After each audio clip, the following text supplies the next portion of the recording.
This is a coaching assignment 1.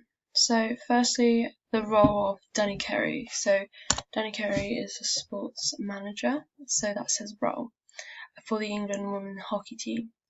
A role of the manager is taking control of a group of players who are performers. The manager will most likely have the last say when it comes to factors about the team and performance, such as what formation they would like to take, and which players will come off the pitch first and sub on later. For example, Danny Carey could come to a last decision of a formation of 4 forwards, 3 halves and 3 backs. So the responsibility is health and safety. This entails that the coach will have to carry out risks of injuries assessment, which includes intrinsic, outside the body, such as environment and effects. Environment can affect the player and game, and intrinsic, which is physical aspects which could injure the body, such as poor flexibility due to not warming up. Therefore, if we look further into not warming up properly, the body will stretch and pull muscles easier. This is obviously a risk of injury. This will be on the risk of injury assessment. So Danny would have to obviously do a proper warm up to ensure all the muscles are warmed up, to allow more flexibility for the players. The skill which he would need is which he would obtain is being able to analyse. He would have to analyse the team's performance during training and in games, so therefore he could take recordings on film. Therefore, as a coach, he'll need to have a good ability to observe the performance and come to tactical judgments about individual and their team performance. When analysing an individual, they will have to look for motivation and how they are reacting within the game. Therefore, also looking at psychological effects will show why they are and why they might have been increasing, or why there might have been an increase or decrease of performance for the individual or the whole of the team. So moving on to tennis, who is Judy Murray. So she's a role model for Andy Murray, of course. This will mean Andy Murray will want to look up to Judy. So this means she'll be an influence to develop Andy's certain factors of his life, such as social skills. So he's speaking to certain people who will help him improve his performance, and information about competitions, to helping him to actually get into competitions if he speaks to the right people.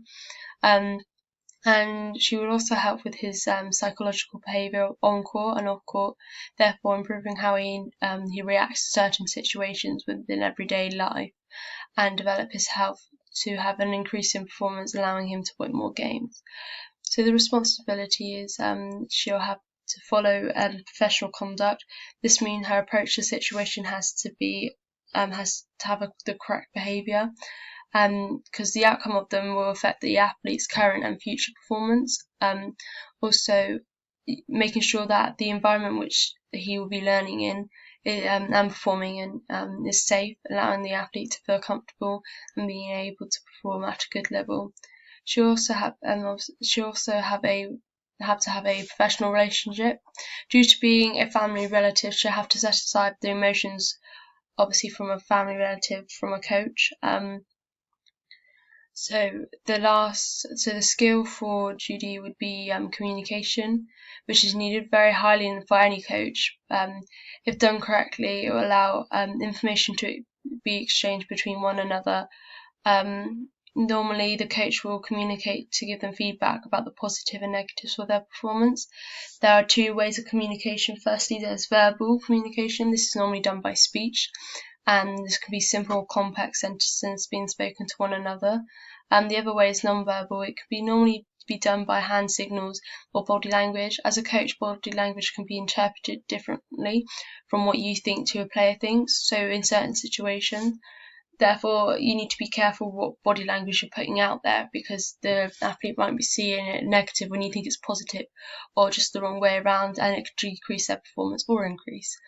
Next, Jill Green. This is a non-elite, so her sports is netball. So her role within this is motivator. Therefore, she will have to make a safe environment for the participants that can learn, obviously in a positive atmosphere.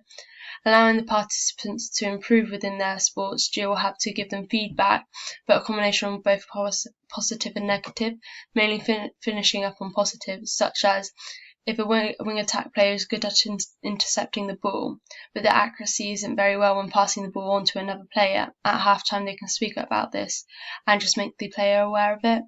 The responsibility, it was one of many which Jill would need to use, is definitely the quality opportunities within obviously her netball sessions. Therefore, before starting, she needs to consider who she'll be coaching, obviously this lesson or session, such as ages.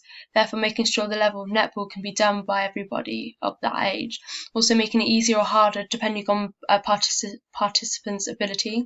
She'll need to make sure her language and others are in correct terms due to people having different religions and ethnicity. Also for the skills, having organisation is important for her. As the coach, they will have to plan for away games, or they have to plan for games which are in their training space. Therefore, organising and planning how many numbers of people will be going or coming, which relies on the amount of obviously equipment they will be needing and what type of equipment. The coach will need to make a decision which activities will be appropriate for the sports. This will allow them to plan for the correct facilities. So next is rugby with Mark Norman. The role of his obviously sports, it would be probably friends. To allow a team member to speak to them about their problems and successes in a professional relationship. The relationship is mainly built on trust, therefore coaches should keep personal information confidential, also trying to keep respect and whilst keeping the boundaries. The responsibilities of the coach is the knowledge of the environment, therefore they would need to know where everything is, such as training facilities and the location of them, which will allow them to be on time if they were playing at an away game. Also having the equipment for the team and knowing the location of fire exit, first aid bags, toilets and showers. Knowing where the first aid bag will obviously help them ensure that if the player has fallen over, they can give the correct aid in a fast amount of time. So going on to techniques. So fitness testing is a technique which can be used to find out an individual's physical components, such as agility or coordination. This will allow the coach to know what to improve for the individual's performance to make the team stronger. This normally happens for about 20 minutes, therefore they don't get tired for the rest of their training. Observational analysis. The coach will have to observe the training sessions and matches to see how him or her as a coach can improve the training sessions to then obviously in turn improve the team's performance. They can also pick out certain individuals to improve their skills and components of fitness. By doing this for 20 minutes in a mini game of their choosing, the coach should be able to pick out the important skills to improve. So goal setting, once a coach knows the team and individual strengths, but mainly weaknesses, because that's what they want to improve on, they make goals for them. The goals need to be relative to the weaknesses and sports they are doing. This will in turn obviously help their improvements. Making sure the goal and the coach and the athletes are setting the goals which are going to be measurable, therefore getting little goals between the start and finish point of the main goal, will obviously help them improve of actually completing the skill. Also making a goal knowing that you will have the correct facilities and equipment to allow you to complete it, therefore making the goal reasonable and simple. The main thing about the goal is making sure it will improve their skill fitness within the sport that they're doing, otherwise there's no point working on it. For example, for a tennis player, they don't need that much flexibility as much as a gymnast does, but obviously they do need a bit of flexibility, but you would want to concentrate more on local muscle endurance, such as in the arm, because obviously they're going to be hitting the ball back and forth with their dominant arm. So this will obviously, if you focus on this, it will improve their performance because their muscle won't get fatigued as quickly as others, allowing them to continue to have enough power to win the rally. Even though you need to make your goal measurable, it's always good to set a date when it is needed to complete by. But other than that, But therefore knowing that it needs to be completed and allowing you to plan the way you are going to improve the fitness or skills. So going into roles, I personally think the most important role is an elite level. At an elite level, is an innovator, due to knowing basic skills within their sports they are doing. To keep them improving their sports and performance as a coach, the training sessions will have to be different and learn new skills. Practicing new methods will allow the team members to improve on their knowledge of the sports, improve their skills again.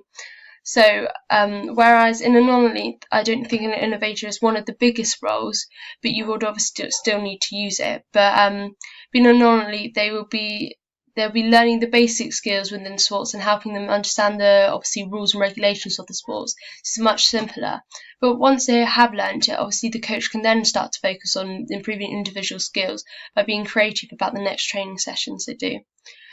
So the most important role I think at a non-elite level is being a role model. Being a coach, they will be training with the team themselves, and the team will normally watch the coach how they do the skills which they're learning in that session, and listen to them and help them with the information of the sports. Therefore, they should want to look up to someone who knows about it a lot and plays the sports well. This in turn should help them motivate the team to want to actually be a great player in the sports and play at a good level. Whereas in elite levels, due to playing the sports for a while, they will know certain skills, and they will obviously have a personality of their own towards the sports, such as they might have a really great passion about it. Some of this obviously would have come from the coach, but mainly it would have been them wanting to reach this level of performance. But all the skills, not just these four, will need to be obtained by a coach, because they will come into the coach's training plan. It will obviously help them improve. Responsibilities. I think the most important responsibility as an elite athlete is professional conduct. When you are an elite coach, you will normally be doing interviews and being live on TV, due to being on the side of the game. Therefore, having professional behaviour is important, such as not swearing at the team members, because this will obviously have a bad outcome on the performance, just because there is aggressive words being thrown at them. For elite, they will need to be a little more knowledgeable, and obviously knowledge of the sports and qualifications, whereas it's not so important for a non-elite coach, such as wearing the appropriate clothing. Wearing the appropriate clothing doesn't have to be as strict as like an elite, because they won't be really seen by many people, but obviously they will have to wear the correct clothing for the correct sports. But both coaches will need to be respectful to others due to age and disability, and have the correct knowledge of the sports, and need the correct qualifications needed for what sports and level of the players they are taking. One of the most important responsibilities at a non-elite is equality of opportunities. The coach will be teaching different ages and abilities, therefore they will have to be prepared to change parts of the session to allow them to join in, making it easier or harder for them.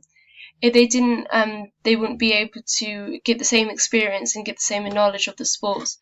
Whereas in elite, they will definitely still need this responsibility, due to the coach normally sticking to the game, same team, and same sports. Therefore, they don't really change the team that much, such as the age just stays around the same bracket.